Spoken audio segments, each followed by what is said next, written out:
यो हाहुको सरकारलाई देश जिम्मा लगाइदिएर हामी विदेश भाग्छौँ के छ?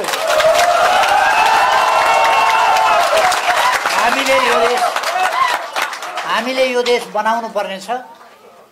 फेरि पनि हामी यो देशलाई संवैधानिक लोकतान्त्रिक मूलधारमा ल्याउँछौँ। देशलाई फेरि पनि सुशासनमा ल्याउँछौँ, शान्ति सुव्यवस्था। अहिले तपाईहरुले हेर्नुभएको होला सामाजिक सञ्जालमा केपी ओलीको घर नयाँ घर भनेर लोकेट गरेर यहाँबाट यति मिनेटमा पैदल पुगिन्छ, यति मिनेटमा गाडीमा पुगिन्छ, सबै हमला गर्न जाउँ। घर तोकिएको छ, देखाइएको छ। सरकार के हेरेर बसेको छ, के गर्दैछ?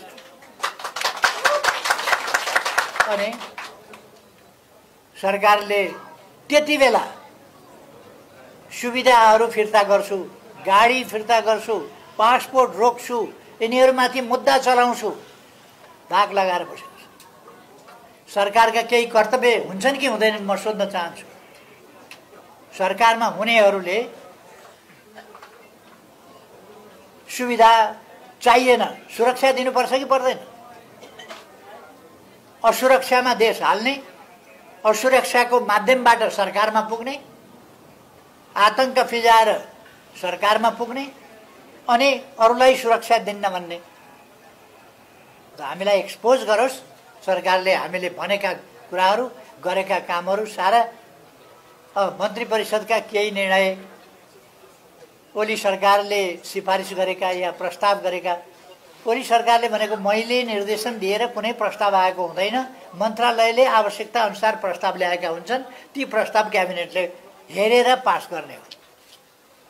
के पास गर्यो, के गरेन, के प्रस्ताव आए, के रोक्यो, के अगाडि बढे, कस्तो परिस्थितिमा सरकार चल्यो, के दृष्टिकोण रह्यो, ती सबै कुराहरू सरकारले बाहिर ल्याउँछ।